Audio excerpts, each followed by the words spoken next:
Shalom jemaat yang dikasihi Tuhan, berjumpa lagi di dalam CK7 Online Bible Study malam ini. Nah, malam ini kita akan melanjutkan pembelajaran kita di dalam kitab Keluaran pasalnya yang ke-24. Nah, sebelum kita masuk dalam pembelajaran ini, mari kita datang sama Tuhan. Kita minta hikmat dan juga pengurapan dari Tuhan supaya kita bisa mengerti apa yang kita belajar malam hari ini. Mari kita datang ke hadirat Tuhan. Mari kita sembah Dia. Haleluya.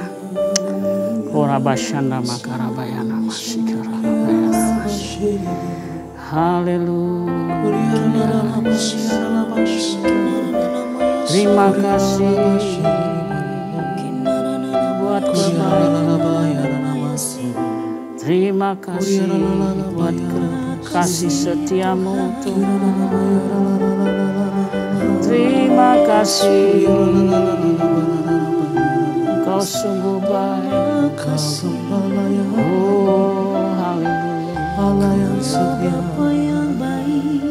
haleluya. Selalu bersyanda bakarabaya, haleluya.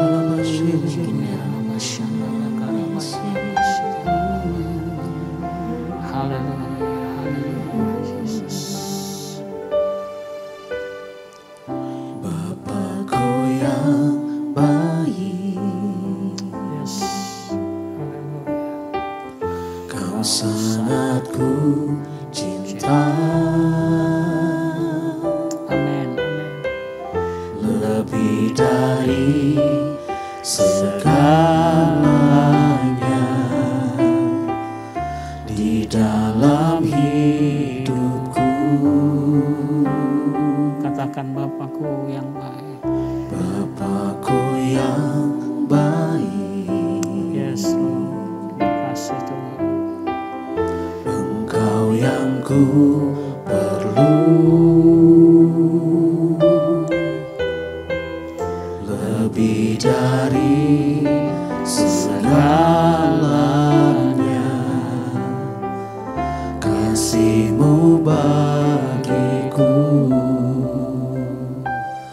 tak pernah berakhir, kasih setiamu selalu nyata dalam hidupku, tak pernah berhenti berharap padamu, Yesusku, Kau segalanya.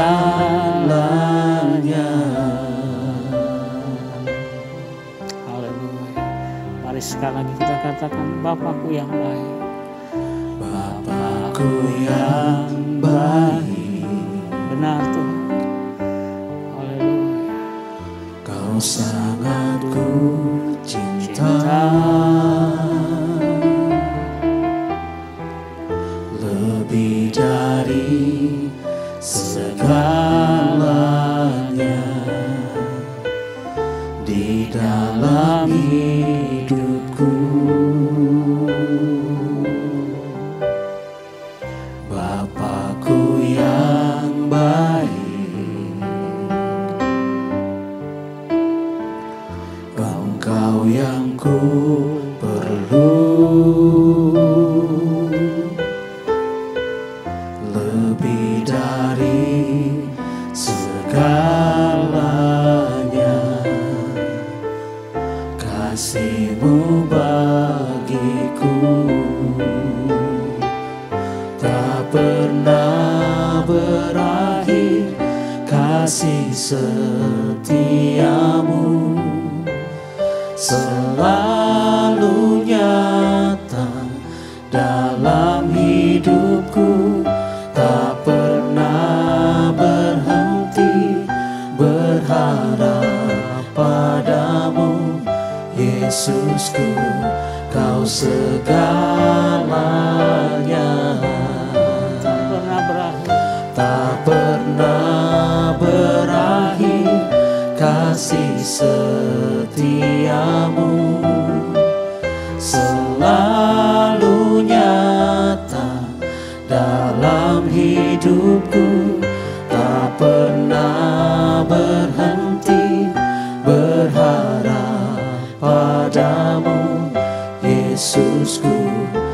Kau segalanya, tak pernah berakhir kasih setiamu, selalu nyata dalam hidupku, tak pernah berhenti berharap padamu. Yesusku, Kau segalanya. Yesusku, Kau segalanya. Yesusku, Kau segalanya.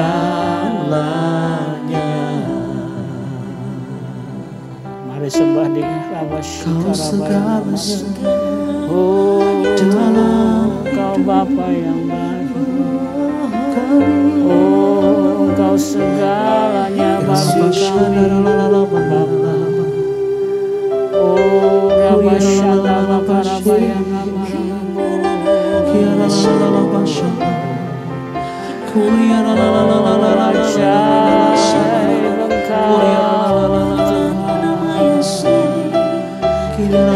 ajaib perbuatan.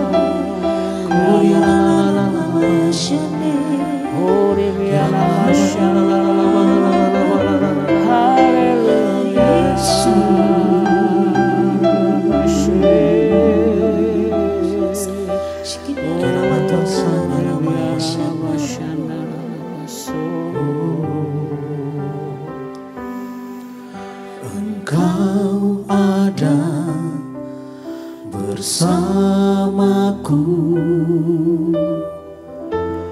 di setiap musim hidupku.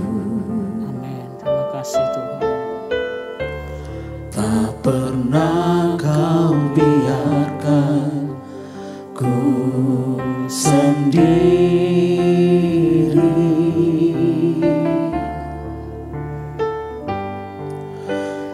Kekuatan di jiwaku adalah bersamamu. Tak pernah ku ragukan kasih-Mu.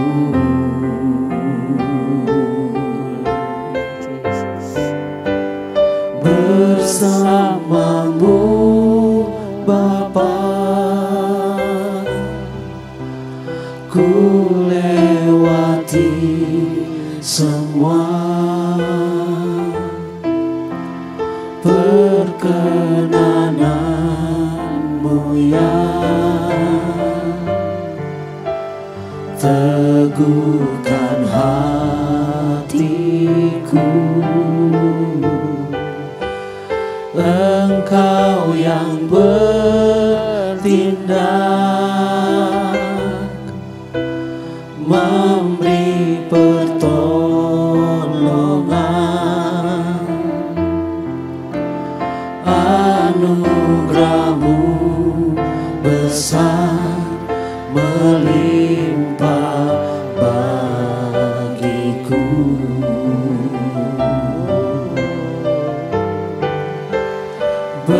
Bersama-Mu Bapa, ku lewati semua perkenanan-Mu yang teguhkan hatiku. Engkau yang bertindak, memberi pertolongan,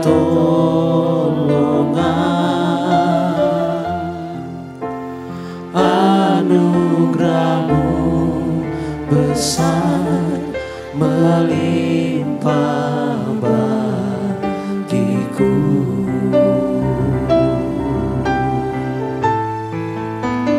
Bersama-Mu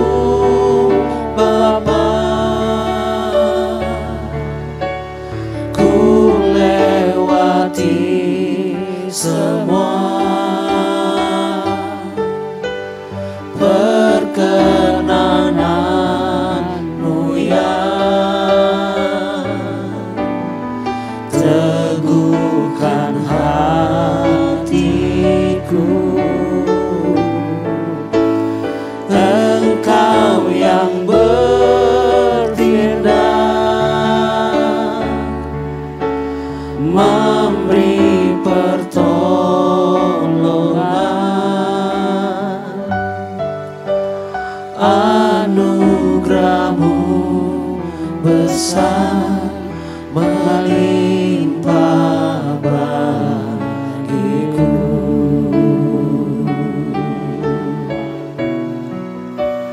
Anugerah-Mu besar melimpah bagiku. Anugerah-Mu Tuhan, Anugerah-Mu besar melimpah bagiku. mari sembah di Rabbashanda Bakara. Oh, anugerah-Mu besar dalam hidup kami. Oh, terima kasih Bapa. Bersyukur. Terima kasih.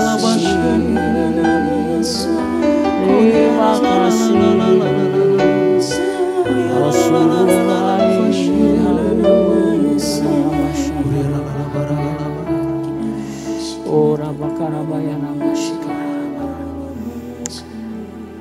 Bapa yang baik, terima kasih buat malam hari ini, buat hadirat-Mu yang sudah ada di tengah-tengah kami dan bahkan di rumah-rumah di mana kami berada. Kami percaya Engkau melawat setiap kami malam hari ini. Hati kami siapkan untuk mendengar pelajaran pada malam hari ini Bapa.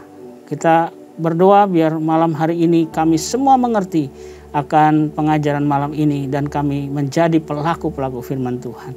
Terima kasih Bapa, kami siap di dalam nama Tuhan Yesus kami berdoa.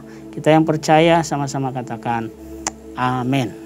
Baik, mari kita lanjutkan ya Bapak Ibu dari Keluaran pasal 34 ya, dan di Keluaran 34 ini berbicara mengenai dua loh batu yang baru. Ya, kita akan baca ayatnya sebentar. Keluaran pasal 34, demikianlah firman Tuhan. Berfirmanlah Tuhan kepada Musa, pahatlah dua loh batu sama dengan yang mula-mula.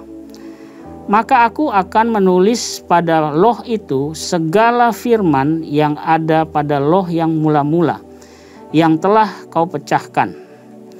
Bersiaplah menjelang pagi, dan naiklah pada waktu pagi ke atas gunung Sinai. Berdirilah di sana menghadap aku di puncak gunung itu. Tetapi janganlah ada seorang pun yang naik bersama-sama dengan engkau, dan juga seorang pun tidak boleh kelihatan di seluruh gunung itu.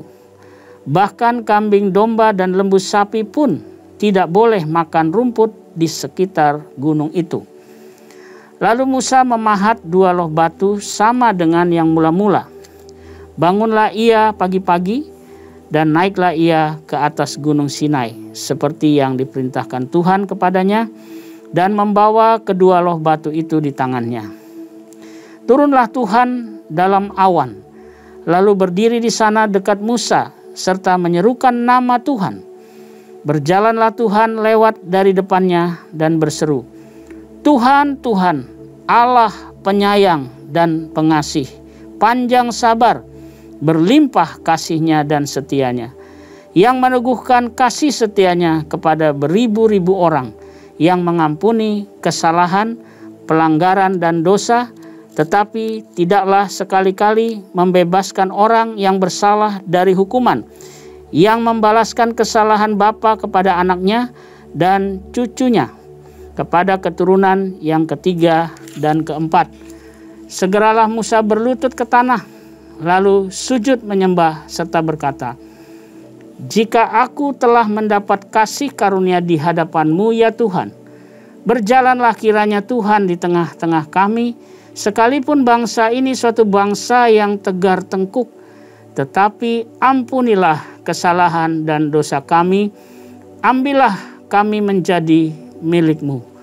Firman-Nya, sungguh aku mengadakan suatu perjanjian, di depan seluruh bangsa-Mu ini akan kulakukan perbuatan-perbuatan yang ajaib, seperti yang belum pernah dijadikan di seluruh bumi di antara segala bangsa, seluruh bangsa yang di tengah-tengahnya Engkau diam, akan melihat perbuatan Tuhan, sebab apa yang akan kulakukan dengan engkau sungguh-sungguh dahsyat. Tetapi engkau berpeganglah pada yang kuperintahkan kepadamu pada hari ini. Baik, Bapak Ibu Saudara, kita melihat sebuah dua loh batu yang akan kita bicarakan pada malam ini, ya. Nah, mengapa harus ada dua loh batu itu, Bapak Ibu?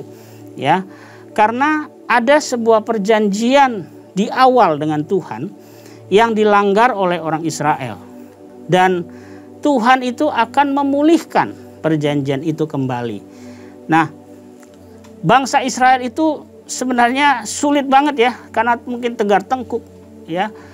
Dia sulit untuk hidup 40 hari dengan iman tanpa kehadiran pemimpin yang kelihatan secara fisik. Ya, kelihatan sekali waktu Musa lama di atas gunung, ya. Mereka nggak ada pemimpin, lalu mereka nggak punya iman. Harusnya kan tunggu ya. Tapi mereka akhirnya memaksa Harun ya untuk membuat ilah atau berhala begitu ya. Mereka menuntut Harun sebuah tanda yang kelihatan, yang mengenai kehadirannya Tuhan gitu. Jadi mereka mau melihat secara nyata gitu kehadiran Tuhan dengan membuat apa? Patung lembu emas ya, untuk apa? Menggantikan kehadiran Tuhan. Disinilah yang membuat Tuhan sangat-sangat murka ya. Nah, ini pelanggaran yang jelas-jelas ya, disengaja terhadap perjanjian yang baru aja diadakan sama Tuhan ya. Mereka menjanjikan awalnya bersedia kami akan melakukannya gitu ya. Tetapi ternyata perjanjian itu pun digagalkan oleh orang Israel sendiri. Padahal perjanjian itu nggak main-main. Itu perjanjian yang dimateraikan dengan darah ya. Nah, karena itu Allah memerintahkan Musa untuk naik ke atas gunung seperti yang sebelumnya. Nah, dia membawa loh batu untuk menggantikan yang hancur yang pertama ya. Nah, di pasal 34 ini di ayat 1 sampai 4 itu Musa kembali ke Gunung Sinai ya, disuruh Tuhan. Nah, persiapan apa yang yang Musa sedang persiapkan waktu itu? Ya, tentunya dia disuruh memahat loh batu itu yang baru ya, yang mula-mula. Nah, Tuhan akan menulis pada loh itu segala firman yang dulu pernah ditulis. Nah, terus dia harus bangun pagi dan dia dikatakan harus sendiri. Gak boleh sama siapa-siapa, dia harus sendiri. Tidak boleh seorang pun naik bersama-sama Musa katanya tadi ya. Dan juga seorang pun tidak boleh kelihatan di gunung itu. Bahkan kambing domba, siapapun sapi pun tidak boleh makan rumput di sekitar gunung itu. Ya, jadi Allah ini sungguh-sungguh mulai agak ketat gitu ya. Dia mulai mulai benar-benar serius nih dengan perjanjian yang akan dipulihkan berikutnya, begitu ya. Nah, di atas gunung itu apa yang dilakukan ya? Tuhan turun dalam awan. Ya, dia berdiri dekat Musa tadi kita dengar tadi firman-Nya ya. Dan dia berjalan lewat dari depannya serta menyerukan namanya, Tuhan Allah penyayang dan pengasih, panjang sabar, berlimpah kasih-Nya dan setia-Nya, yang meneguhkan kasih setia-Nya kepada beribu-ribu orang, yang mengampuni kesalahan, pelanggaran dan dosa, tetapi tidaklah sekali-kali membebaskan orang yang bersalah dari hukuman, yang membalaskan kesalahan bapa kepada anak-anaknya dan cucunya kepada keturunan yang ketiga dan keempat. Jadi di atas gunung Tuhan itu turun dalam awan ya, dan Musa itu yang bisa merasakan dan melihat itu Bapak Ibu ya. Dia ini seorang pilihan Tuhan memang ya. Nah, ayat 8 sampai 9 itu berbicara di situ, katakan Musa itu berlutut, dia nggak tahan ya dengan kemuliaan Tuhan di situ. Lalu sujud menyembah, dan ada satu permohonan dia. Dia minta kasih karunia dari Tuhan. Untuk apa? Supaya dia dan bangsanya bisa berjalan bersama-sama dengan Tuhan. Ya. Nah, tapi memang ya disadari ya bahwa orang Israel itu tegar tengkuk memang. Ya, karena itu Musa memohon kasih karunia Tuhan. Dan dia mohon ampun atas kesalahan dan dosa bangsanya kepada Tuhan. Supaya apa? Supaya Tuhan dia bisa berjalan di tengah-tengah orang Israel pada waktu itu. ya. Nah, di pasal 34 ayat 10 sampai 11 itu berbicara Tuhan mengadakan sebuah perjanjian di situ. Dengan apa? Melakukan perbuatan yang ajaib katanya tadi. Seperti yang belum pernah dijadikan di seluruh bumi. Jadi perjanjian itu akan Tuhan tunjukin pertama-tama dengan apa? Perbuatan-perbuatan yang ajaib. Artinya tidak bisa manusia melakukannya, hanya Tuhan yang bisa. Ya, tujuannya apa? Tadi dikatakan supaya di antara segala bangsa, seluruh bangsa yang di tengah-tengahnya engkau diam akan melihat perbuatan Tuhan. Sebab apa yang kulakukan dengan engkau sungguh-sungguh dahsyat. Wow, ini keren ya. Tuhan mau menunjukkan nih sekarang, udah mulai gemes gitu dia sama orang Israel ya. Dia mau tunjukkan kebesaran dia. Bahkan sampai orang-orang atau bangsa-bangsa sekitarnya akan melihat bahwa memang Tuhan Allah Israel itu dahsyat. Ya, nah syaratnya ada ayat 11a. Bicara dikatakan begini, berpeganglah pada yang diperintahkan Tuhan. Jadi tadi Musa minta kasih karunia ya supaya dia bisa Tuhan itu berjalan di tengah-tengah orang Israel. Tapi syaratnya ada, dia harus berpegang pada yang diperintahkan Tuhan. Ya, nah ayat yang 11b sampai 26 disitulah Tuhan menyampaikan perintah dan hukumnya kepada Musa. Ya, di pasal 27 Tuhan perintahkan Musa untuk menulis segala firman yang disampaikannya. Dan berdasarkan firman itu Tuhan akan mengadakan perjanjian dengan Musa dan Israel. Nah, di ayat yang ke-28 di situ Musa ada di atas gunung Sinai bersama dengan Tuhan selama 40 hari, 40 malam lamanya. Puasa, ya, tidak makan roti dan tidak minum air. Nah, Musa juga di situ di dalam hari itu 40 hari 40 malam Musa menuliskan pada loh itu segala perkataan perjanjian yakni ke-10 firman Tuhan itu. Ya. Nah, apa aplikasinya buat kita ya supaya kita bisa lakukan ya di dalam kehidupan kita hari-hari ini. Nah, digambarkan sebagai ketika Kristus yang datang dan menebus dosa kita, maka kita hidup di bawah hukum Kristus. Karena dulu ahli-ahli Taurat dan orang Farisi telah menghancurkan ya, merusak arti hukum Taurat itu. Arti hukum Taurat yang sesungguhnya itu sudah dirusak oleh ahli-ahli Taurat dan orang Farisi. Karena itu Kristus datang. Dia membawa satu hukum yang diperbaharui, yang dilengkapi gitu ya. Dia membawa satu hukum yang namanya hukum Kristus. Maka Yesus memperbaharui loh-loh batu itu dengan membawa kembali hukum itu sesuai dengan arti dan maksudnya yang semula. Begitu ya. Jadi dengan kedatangan Kristus yang menebus dosa kita, maka kita sekarang ada di bawah hukum kasih Kristus ya. Nah, yang kedua, saat ini pengampunan dosa dan pendamaian dengan Allah adalah dengan ditulisnya hukum Allah di dalam hati kita. Ya. Kalau dulu ditulis dalam loh batu. Tapi ketika Kristus datang, Kristus akan menulis hukum Allah itu di dalam hati kita. Ya, Tuhan menulis hukumnya di dalam hati kita dan dikatakan selanjutnya, aku akan menaruh belas kasihan terhadap kesalahan mereka. Berarti Bapak Ibu, sekarang ini loh batu itu sudah pindah ke hati kita.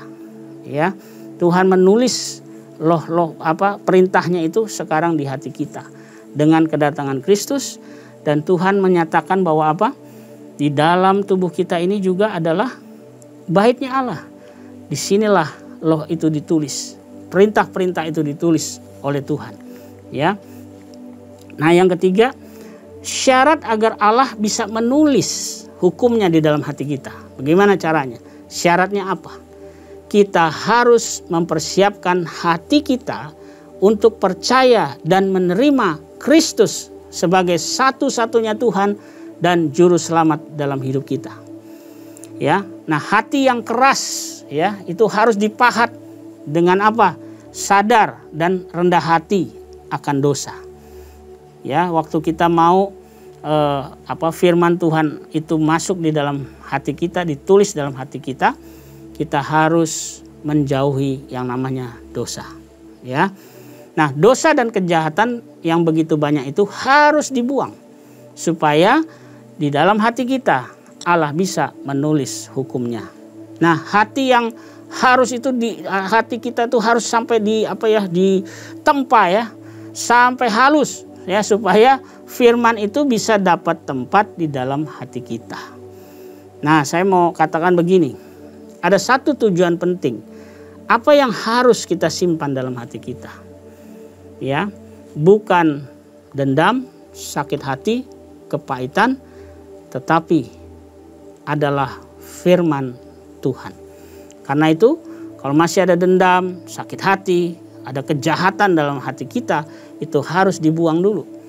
Supaya firman yang ditabur, yang masuk dalam hati kita, yang akan ditulis oleh Tuhan, itu akan bertumbuh dan berakar kuat. Ya, jadi Bapak Ibu, jangan sampai hari-hari ini kita punya hati yang tegar tengkuk seperti orang Israel. Mari lembutkan hati kita. Biarkan Tuhan akan menulis hukumnya di dalam hati kita. Ya, malam ini dimanapun kita berada, ayo kita introspeksi diri kita masing-masing, ya, termasuk saya. Ayo, adakah dalam hati kita hal-hal yang masih membuat Tuhan tidak bisa menulis hukumnya di dalam hati kita? Apakah itu dendam, sakit hati, kepahitan, ya, mungkin terhadap suami istri atau anak atau orang tua? Mari malam hari ini kita buang semua itu, kita bertobat, datang sama Tuhan. Biarlah Tuhan menulis loh hukumnya itu di dalam loh hati kita. Mari kita tundukkan kepala. Saya mau berdoa buat kita semua malam ini. Bapa, terima kasih buat firman-Mu. Malam ini sudah berbicara buat kami. Terima kasih buat kesempatan yang kedua yang Tuhan berikan untuk hukum-Mu bisa dilakukan oleh orang Israel pada waktu itu. Dan pada hari ini Tuhan juga masih memberikan kesempatan buat kami. Untuk kami bertobat, untuk kami kembali setia dan mau melakukan hukum-Mu. Dan bahkan Tuhan, Kau mau ada di dalam hidup kami. Engkau bahkan mau menuliskan hukum-hukum-Mu di dalam hati kami. Malam ini Tuhan, biarlah semua kami, anak-anak-Mu yang ada di rumah-rumah, dimanapun kami berada, kami mau Tuhan membersihkan hati kami, membuang segala sesuatu yang jahat dalam hati kami, dan menaruh firman-Mu untuk ditulis di dalam hati kami. Terima kasih Bapa, kami percaya malam ini Tuhan melawat kami semua dan Tuhan memulihkan setiap kami. Mungkin ada yang sakit, mungkin ada yang berbeban berat. Tuhan, malam ini Tuhan berikan jawaban atas doa-doa mereka. Dilepaskan dari segala beban berat itu, dan juga Tuhan sembuhkan oleh bilur-bilur-Mu segala sakit penyakit, kanker, apapun itu. Kami percaya oleh bilur Yesus semua disembuhkan oleh Tuhan. Terima kasih Bapa. Kami bersyukur buat firman-Mu malam ini. Dan sebelum kami berpisah satu dengan yang lain, biarlah Tuhan kiranya Kau curahkan bagi kami berkat-Mu yang terbaik. Mari Bapak Ibu sekalian, kita arahkan hati kita kepada Tuhan. Angkat tangan-Mu dan terimalah berkat dari Tuhan. Jemaat yang dikasih Tuhan, pulanglah dan terimalah berkat yang berlimpah-limpah dari Allah Bapa kita. Kasih karunia di dalam anaknya yang tunggal, Tuhan kita Yesus Kristus. Dan persekutuan yang manis dengan Roh Kudus menyertai kita semua. Mulai saat ini sampai Maranatha. Tuhan Yesus datang kembali menjemput kita semua di awan-awan yang permai. Bahkan untuk selama-lamanya. Mari kita yang percaya diberkati Tuhan. Sama-sama katakan amin. Selamat malam, selamat beristirahat. Kiranya Tuhan Yesus memberkati kita semua. Amin.